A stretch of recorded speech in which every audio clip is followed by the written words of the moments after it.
Well, when I saw the document, that's the excitement started because it was Hebrew that I can read. All the prayers that I was, at my father's house, he was praying were very similar.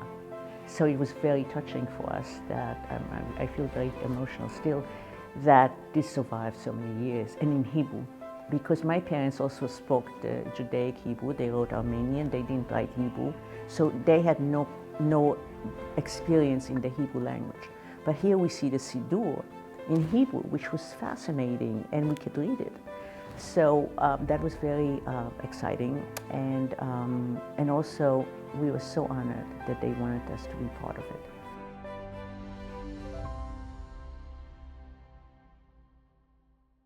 Hello, Bible lovers. You're about to dive into a fascinating conversation with Afghan Jew Osnat Gad and Museum of the Bible curator Herschel Hepler.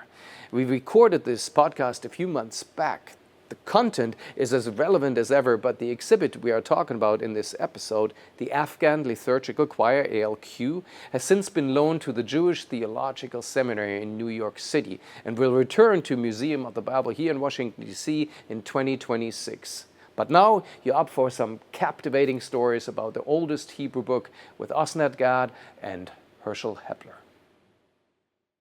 Hello, Bible lovers. Welcome to Unscrolled. Today we are here in a special exhibit, the ALQ, the Afghan Liturgic Choir, and I have two very special guests, one from the Museum of the Bible, and we're going to talk about the book, but the kind of picturesque story of the people involved, and it's almost an Indiana Jones-like story in some regard. Very telling about the past, and it teaches a lot about the present and the future. So let me introduce the two guests that I have here. I'll start with the gentleman first, this time the wrong way around, because we got a very special guest I want to come to after. We got Herschel Hepler. He's Associate Curator of Hebrew manuscripts here at Museum of the Bible. And then we have Osnat Gad, who's manages the Afghan Jewish Foundation. That's only a small snapshot of all the things that you do. So maybe you tell us a little bit about yourself. I know it's a book worth, so maybe you just talk a little bit about what your connection is with the ALQ. My parents were from Afghanistan. They were born, my father was born in Herat, and my mom was born in Kabul. And throughout my growing up, the most beautiful country in the world was Afghanistan. We lived in Israel, and to me it was like, you're kidding me. I'm sorry, you're kidding me. So, but the story survived with me and my siblings because the pictures, the way they integrated with other friends, their social life, the clothing, the way they wore, they all wore suits. They were so elegant. And I was always, where did they get this? This is like a little hole in the wall in someplace in the world that there has no access to the actual world that we live in. So that's what fascinated me about it, that part of the world was never really known. And then we found out that through Herschel, that some of the Jews passed through that period, through those straits of, what is it? Silk routes. Yeah, Silk Route. And they actually brought the culture through that part of the world. And then we found out that they left a book, the Siddur, in one of the caves, and that opened up a whole different world for us. Like, there were Jews, the 7th century, that went through this part of the world before we came. We came in the 18th century for Mashhad. The Jews came from Mashhad. But these people would live there. And there were a few other discoveries that Jews lived in Afghanistan through the early centuries. So that's the story. It's fascinating. It's just beautiful. So you have a background in jewelry. Yes, yeah. Tell us a little bit about all the different hats that you wear. So my father was in the jewelry. My whole family are in the jewelry. Most of the Afghans, the Jewish Afghans, are in the jewelry business. I don't know what made us go there. We knew nothing about jewelry. But I think our culture of beauty, and in a sense of the way they dressed, the way they had the artifacts, everything was always beautiful. Everything had to be beautiful. So I think that sort of art was left for us. I mean, you know, the next generation that came here. And I think basically, I would say like 70% of the Jews that came to the United States first went into jewelry. The children are not in it, but they did. So we're competitive as well as helpful. And we are dominating on 47th Street, which is the hub of the jewelry industry. And I've been in jewelry business in 1980, and I make beautiful jewelry, and I sell it throughout the world. Is that like the one that you wear? Yes, I wore it for those watching us. Yeah. This is such a cool story, and you know, the name of the podcast is Unscrolled, so I feel like we're unscrolling a story, and there's so many facets, like peeling an onion, and your story, the ALQ. So maybe kind of to set things straight at the beginning, or kind of kick it off, Herschel, maybe you can explain a little bit the subject itself, the ALQ, the Afghan Liturgic Choir. What exactly is it? So it's a very small handwritten manuscript in a form called a codex, or the book form, as opposed to a scroll form of manuscript production. And it's a liturgical codex, so it contains 3 different kinds of prayers or blessings. So there's Sabbath morning prayers in Hebrew, mostly in Hebrew, a little bit of Aramaic, and a single Judeo-Persian word. And then a poem connected to the holiday of Sukkot. And it's a very long, beautiful, one-of-a-kind poem that's adapted out of the book of Song of Songs. And then, mysteriously, there's a Haggadah text, the opening of a Haggadah, that's written upside down. So, explain real quick for people who don't know what's the Haggadah. Passover Haggadah is it's also liturgical manuscript that's used over the Passover Seder. Every Passover, a Jewish family is going to read through their Haggadah with their family, and discussion about the Exodus from Egypt, and really beautiful, very important sacred book within the Jewish tradition. And so this being from the 700s, ALQ dates to the 700s, makes it the oldest Hebrew codex yet to be discovered, the oldest prayer book-like manuscript, because it predates the creation of the Siddur proper by Amram Gaon in the mid-800s, so this dates to the 700s. So it's prayer book-like, but it's not quite. So some of the scholars don't want to call it. Some of the scholars don't want to call it a Siddur, and then it's the oldest Haggadah ever discovered. So 2 other Haggadot that have been found in the Geniza and throughout manuscript studies, those both date to 1000. And this dates to the 700s. So it pushes our earliest record of a Haggadah manuscript back around 200 years. So very important in a lot of different respects of manuscript studies, Jewish book history, Jewish cultural history. Very, very important manuscript. And then it just, thanks to this photograph, we were able to reconnect it with its true cultural context in Afghanistan. So. I get to that photograph in a moment, but you mentioned you probably have to do a little bit of a legend of the terms that we use. You use the word codex. For some people, you have to explain what a codex is. So codex it's an early bound book.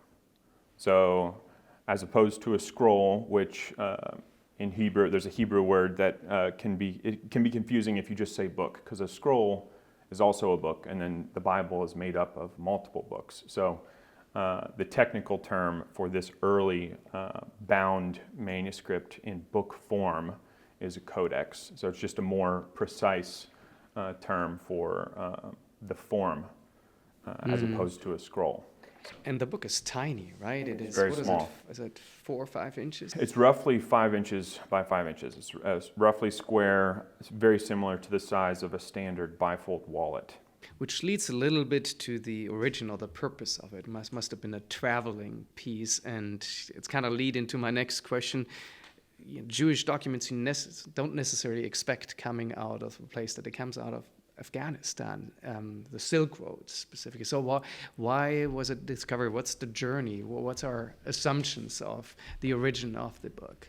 So, and these are historical assumptions based on some informed context, but we don't know.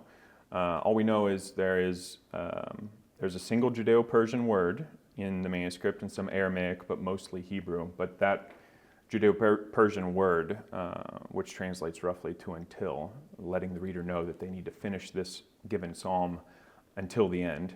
But Judeo-Persian was spoken and used from Western China at this time, 8th century. So from Western China all the way over to Iraq, there was a massive intellectual center in central Iraq around Baghdad with the Surah and Pumbedita academies there. So the connection to Afghanistan wouldn't have been possible without this photograph. This historian. Tell us a little bit about that. What's the photograph? What does it show? Yeah, so we have it here in the exhibit. Yes, in the exhibit, there's a photograph that this historian took while he was moving through Bamiyan in the Central Highlands in Afghanistan in April 1998. He was giving a tour to some Japanese production company talking about the history of Buddhism. And he just stumbled. There was a local leader who had this old Jewish book, and so he took a photograph because it was strange to see such a obviously Jewish document in the middle of Bamiyan. So he took a photograph with his black and white film and showed it to a few people, and they said it may have been a 17th century Psalter because they could tell that it was some Psalms, but they at that point they weren't Hebrew manuscript experts, so they weren't sure. They didn't realize how old it was. So this connection to Afghanistan wasn't discovered until this reconnection with Afghanistan wasn't recovered until I found this historian Jonathan Lee. His photograph in 2016 is whenever I found the photograph. So that launched into finding Jonathan, what were the circumstances where he took this photograph, and then reconnecting with the Afghan Jewish community. Osnat was one of the first members of the Afghan Jewish community I connected with. Also, Jack Abraham was another person I connected with around the same time, around 2020. Sarah Koplik. Yeah, Sarah referred. Yes. So to get it right, is the photograph that helped us to connect it to Afghanistan, or is that the reason we found the ALQ? How was it discovered? So, working with the historian, after I connected with him in 2016 and understood the circumstances under which he took the photograph, he and I launched into this massive research project, recovering all the history we could of this manuscript. So over a period of years, this historian was actually able to find the original discoverer of the manuscript. He found it in a cave near the Bamiyan Buddhas in 1997. And there's another person close to the story, one of the leaders, who he corroborated the story independent of this original finder, which we're protecting his name. So he's been given a pseudonym in the. When was that, the original discovery? That was 1997. Okay. So spring, summer. He's not sure of the month. He just he knows where the snow melt was and things. So was probably spring, summer, 1997. Wow. So one thing that we have to unpack there is Jewish community in Afghanistan. I don't think a lot of people know that exists. So Osnat, maybe you can explain a bit. How did Jews get to Afghanistan? Well, we actually originated from Mashhad, and which is in part of Iran, which is about 60 miles away from the border of Afghanistan. And the Jews lived in Mashhad in a very affluent surrounding. They were part of the government. They were they had good lives and they're very well. So in 1836, they had some problems with one of the Jewish women. And there were sort of, I don't want to go into it, but they said, so within a day the Jews had to convert to Islam on a Friday. So about 600 Jews had to convert that night, otherwise they were going to be killed. But about 20 families decided not to convert, and they left everything and they walked to Afghanistan because they didn't want to go through that. And we are descendant from them.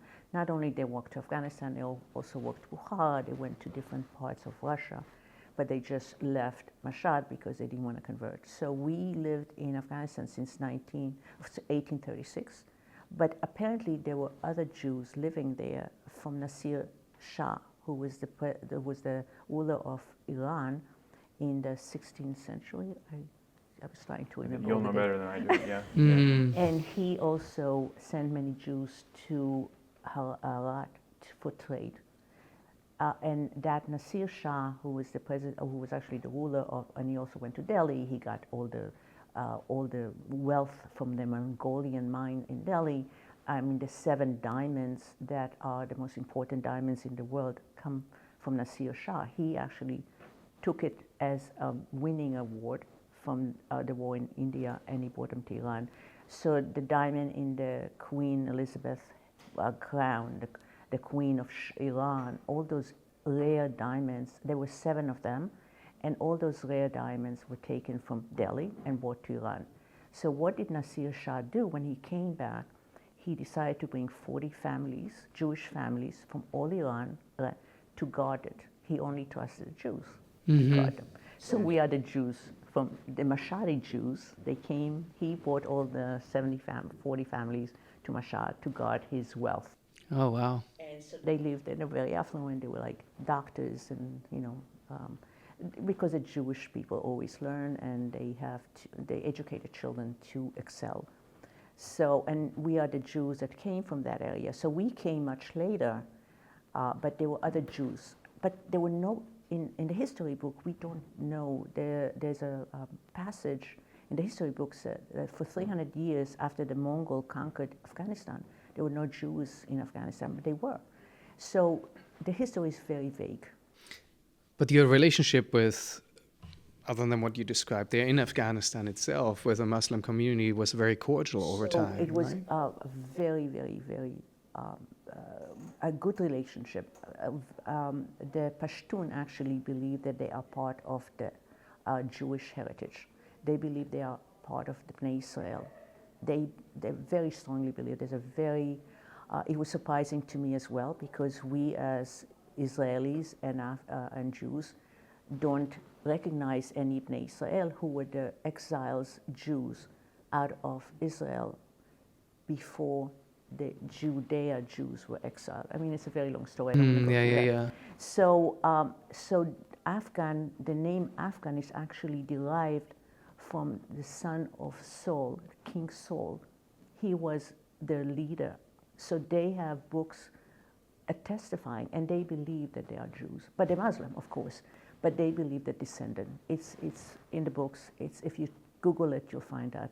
So they always respected the Jews as the elders. So when did that move to Afghanistan happen? At what time? So in when after the persecution, I mean, well, the Jews had to convert. So there was between 1836 and 1860. The Jews moved to Afghanistan, and they lived there until in 1970s, when the Russians were coming to conquer Afghanistan. All the Jews left. So they lived there for 200 years, about, in very well environment. So it's a rather young community in Afghanistan. They were young, yes. As history makes it, a very young community of Jews in Afghanistan. Okay. But not necessarily that, we're finding out there were other Jews there. So to connect this historically, right? So we're saying it's a relatively young community. We're talking about the 19th century of the community building up in Afghanistan, but the codex actually being 1,300 years old. So how did that manuscript get to the Silk Road to Afghanistan? Was it a pilgrim, somebody who went over there? It wasn't an Afghan person. It just landed in Afghan hands, right? So, and that's very possible. That's kind of an unknown, but yeah, Afghanistan is just this beautifully diverse country and region right in the middle of the Silk Routes. So all the peoples of the world, the ancient world, medieval world, they're passing through this region, settling in this region. And so over the last century, little bits of broken pieces of history and evidence are being recovered connected to Jewish history in Afghanistan. So a 12th century Jewish cemetery has been found in Jam in central Afghanistan. I think that was first found in the 60s, and then some more tombstones from this 12th century cemetery have been recovered there. We know of a gentleman in northern Afghanistan in the 800s named Hayy al-Balkhi, and they some historians think he was probably Jewish, based on the ways that he was studying the Bible, his name. So there was some connection. Historians think he was probably Jewish. And then some other manuscripts have been found in Bamiyan, or connected to Bamiyan. We don't know where these manuscripts were found, but they're called the Bamiyan Papers, and some of them were owned by this Jewish landowner in the mid-1000s, 11th century, and his name was Yehuda ben Daniel, and he seems to have summered in Bamiyan. So Bamiyan gets very cold. It's in this deep valley around the Bamiyan Buddhas, and winter's very harsh, but he seems to have been a landowner, merchant along this waypoint, along the Silk routes. So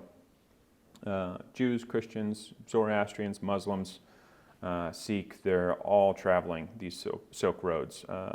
Travelers, merchants, adventurous people, robbers is one of the things you got to watch out for on the Silk roads.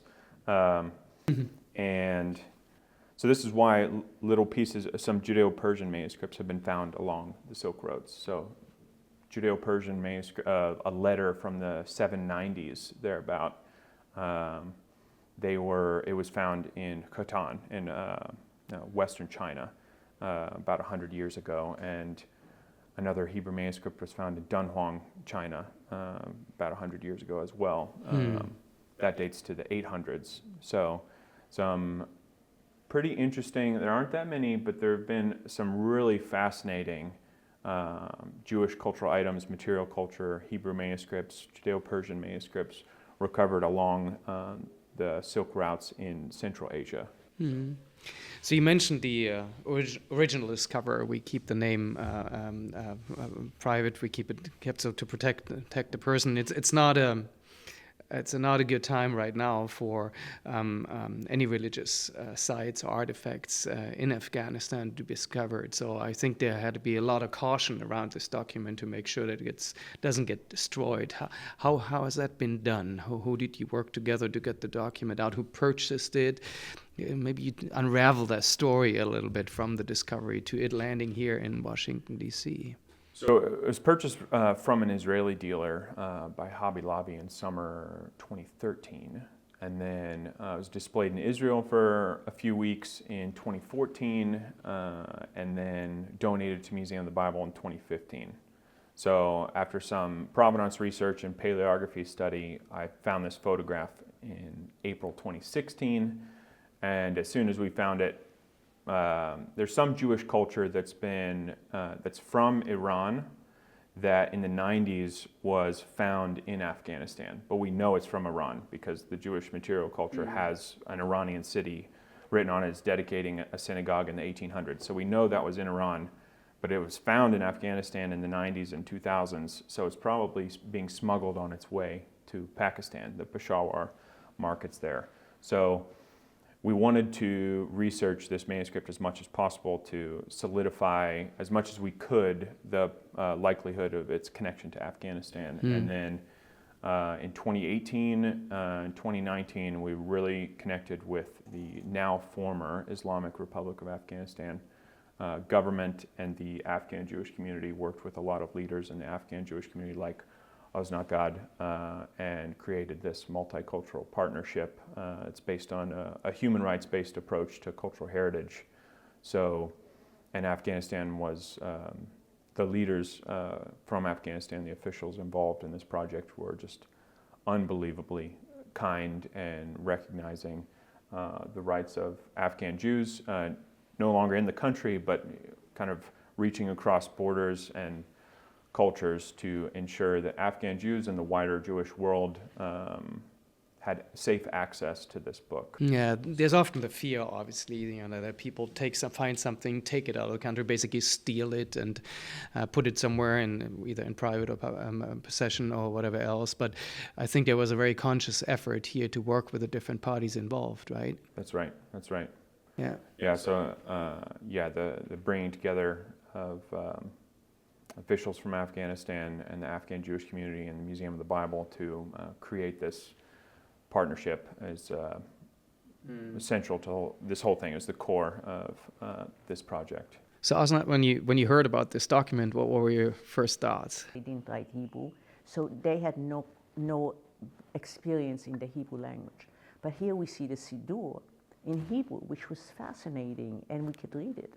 So that was very exciting, and also we were so honored that they wanted us to be part of it, because the Jews from Afghanistan were really never recognized yet in the world history.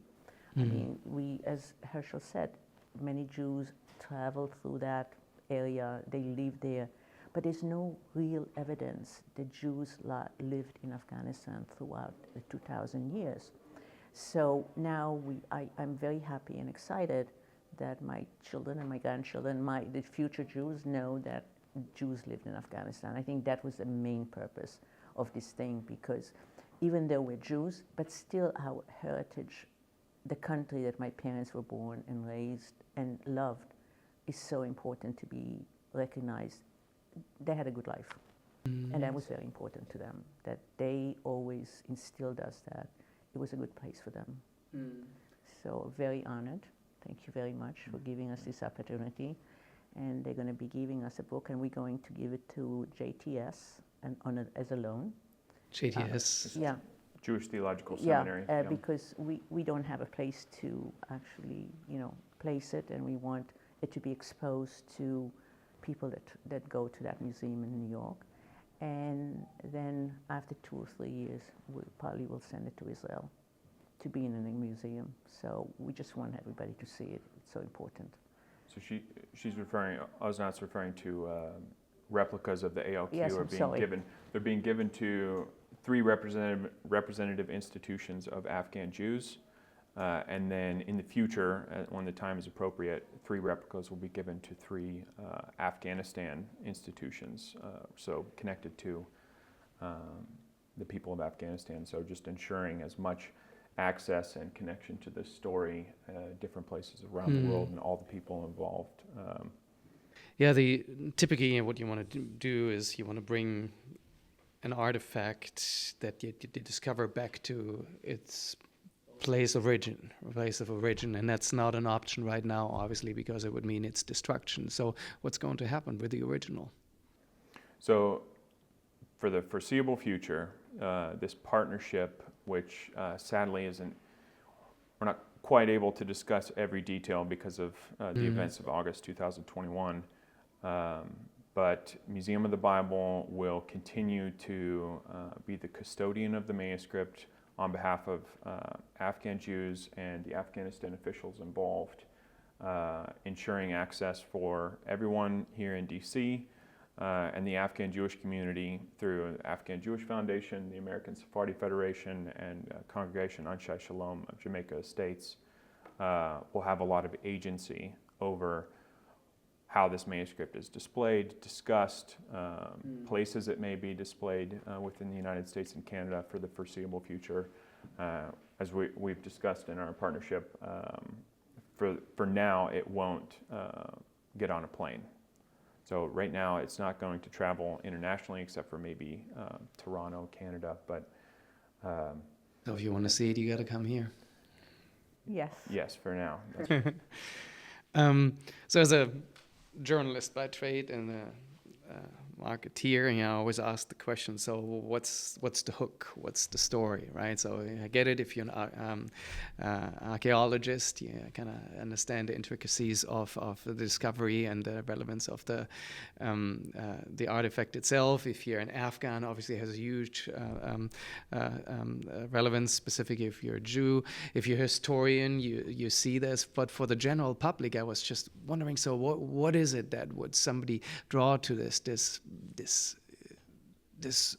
incredibly special document? And I heard a story of a couple that came here, an older Jewish couple who was able to see the choir before it was on display here, and they left with tears in their eyes and said this was the most significant moment of their life. Explain how you can say that about a book. What is so special about this book, specifically as a Jew or an Afghan Jew? like I said, the prayers are in Hebrew, and most of the manuscript found since 700 were written in Judaic, Aramaic, Persian Judaic, and it wasn't in Hebrew. To me, that was the most significant part, that I saw the Hebrew letters.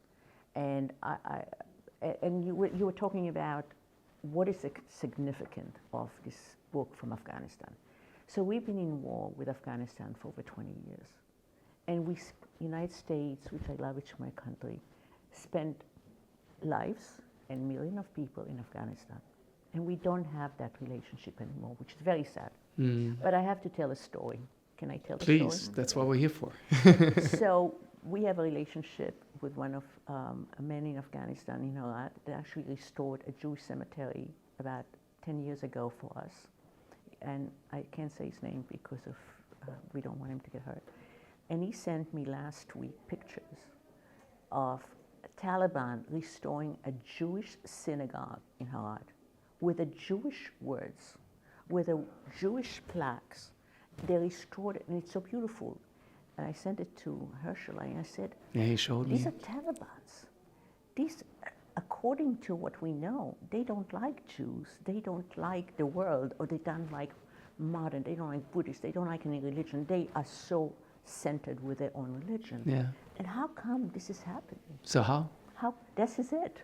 How come they respect our synagogue in Herat? Of course, it's going to be a school, or but they're repairing it and they're keeping the architecture and all the Jewish plaque in it, and they're calling it a Jewish synagogue. So this is the world. We are at peace. We're not. So what do you think why that is? I think It seems like a departure from previous practices of destroying. We don't know. We only heard it from Afghanistan. I didn't know that. I got some letters that they plan to do it, but it's finished and it's gorgeous. It's better than a Jewish synagogue in the world. I mean, not many people repair the Jewish synagogues like they did. And I'm very proud of that. To me, that is an accomplishment. And maybe because we were there for 20 years, an American, and the culture was instilled in the younger generation and the new leaders, they saw what the Americans feel. So I think there is a very beautiful chance that we will be in peace with Afghanistan. If you see this is happening, I have no relationship, or I have nothing to do with it, but I think as logical as we can take it, this is, maybe they're bad, maybe they kill people, I don't know, but they do respect other cultures. Yeah, hearing your story and hearing the story of the ALQ, there's a lot of similarities between the two. You're kind of related, right? Well, how did they find about the Afghan Jews, and how did they find this book in the Siddur in Afghanistan? It's like when I grew up, nobody knew where Afghanistan was. When I would say that my parents are from Afghanistan, they said, "What? Where? Show me the map." We never heard of it. So, that's going back 20, 30, 40 years ago. But I think what it is that the Afghan Jews are being discovered today by the Museum of the Bible, which is, we're very, very fortunate, very happy to be part of it. And I think the Siddur being recognized, I think it is a symbolism that, Jews survived and they were able to live in Afghanistan peacefully and beautifully, and also have a book left. 15 How many years? 15 centuries ago. 13th century. Yeah. How did they leave this book there? And it's an important book because the Jews put it in their pocket. They book the prayers book in the pocket so they can pray in the morning or they can pray in the evening because they have so many prayers to do. So they always carry these small books in the pocket. So when you were saying the size, I was thinking of my father wearing the book in his pocket. Yeah. There seems to be a thread in there in terms of what we take away from what we learn from the story and from the book and from your story, this legacy. And if you look at Afghanistan and the story for what is now 60, 40 years of war and turmoil, a country battered by history, and you say it's a friendly and hopeful community. And if I look at this book and this what you describe and what this old couple described, you read something that is 1,300 years ago, and it's the same prayer that you pray today. Yeah. And there's a story of survival, I guess, in there. There's a story of hope that we can draw out of it, and that people back then and right now kind of strive to have a relationship with their Creator, with their God. Yeah. And is that an accurate description of what you think people will take away from that? I think also they're respectful of each other. The respect that we have for other religion. It's like a respect from Christianity, or the Jews, Muslim, Islam. I think this government who repaired the synagogue in Afghanistan, their respect to a foreign or hateful religion according to, I don't know if they hate it or foreign, I'm not saying this is how they feel, but... And you say that as a person being driven out of... Yes, yeah, because we had to leave. And showing this respect is amazing. To me, it's like, I don't know if we would do it anywhere else. We think of a war of destruction. They blew up the Buddha. They blew up sacred, world-renowned wonders of the world, because it was against their religion. They believed it was against Islam. But then now they're building a synagogue. How is this possible? So it was a week before this is exposed. The story of hope. A week before, yes. Herschel, what do you think? What do you hope that people take away from this, from the story and seeing it here? So one of my hopes is one of the kind of process of transformation that I've gone through in this research, which is whenever I found the photograph, I had a lot of assumptions about Afghanistan. And so I had a very tangible knot in my stomach whenever I saw this photograph. But a lot of that is just from my assumptions about Afghanistan based on the news cycle and everything in our society right now seems to be defined by what divides us. But as I've learned more and more about Afghan culture and the beauty and the diversity of Afghanistan's cultural history, there's such a just great reverence for sacred books and sacred spaces. And the Taliban destroying the Bamiyan Buddhas was this terrible blemish, and most of the people of Afghanistan were just devastated, especially the people in Bamiyan, because there is this great reverence for sacred spaces and sacred books. And so... Even amongst people who are not Buddhists? Yes. So the Afghanistan officials involved, the Afghan Jewish community involved, the wider Jewish World Museum of the Bible, we all share this great reverence for sacred books and the importance of the religious community that originally created it continuing to be able to access that sacred book. And so at this time, whenever it feels like so many things are dividing us, I just love how this story brought these unexpected partners together to do this great thing for this sacred book. So, and the community connected to that book. So that's one of the book is amazing. The content, the prayers, the Haggadah, oldest, just amazing. All these important details. But the thing that really transformed in me was just gained much greater understanding of Afghanistan's beautiful culture and how we all can come together to do a pretty cool thing. So yeah, it's wonderful. So to wrap it up for people who are listening and watching, explain a little bit about the exhibit here. It's not just this one book. There's a lot of things around it that kind of highlight the multiple, which touched on some. We could keep talking here about all those facets of the story. So what will people see in this room? Yeah, so in the Sacred Words exhibit, we went with a very nice blue that's based on lapis lazuli, which is for thousands of years The it was Afghans. only found in It's Afghanistan. a stone of Afghanistan too. Yeah, it's yes. beautiful blue, and also some of the artwork, the architectural artwork in this space is designed after the Uwa synagogue in Herat. So some of the That's windows. the one that was restored. Yes. The Yohav. Yeah, It's a so- Yohav. It's in Hebrew. It's Yohav. Yes, and this synagogue, some of the windows had this architectural Yes. Yeah. design. So that's around every sacred book in the space.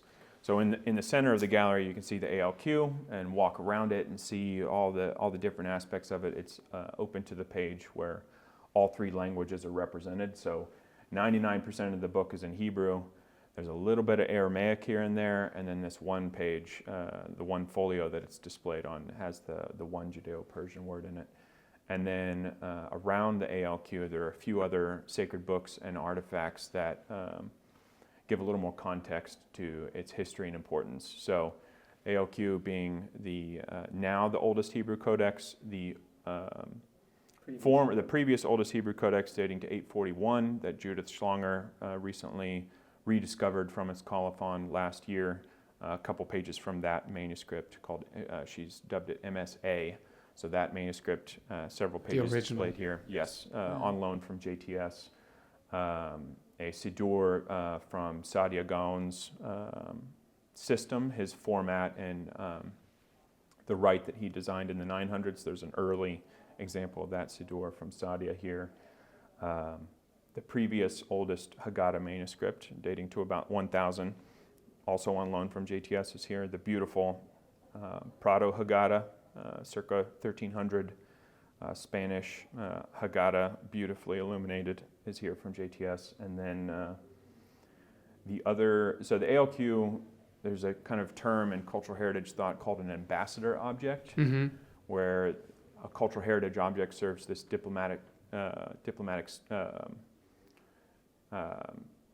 idea between multiple parties. And so the only other ambassador object that I'm aware of between Afghanistan and the United States is this Buddha head that King Zahir Shah gave President Kennedy in 1963. So it's a 2nd century Buddha head from Hatta, Afghanistan, on loan from the John F. Kennedy Presidential Library and Museum in Boston.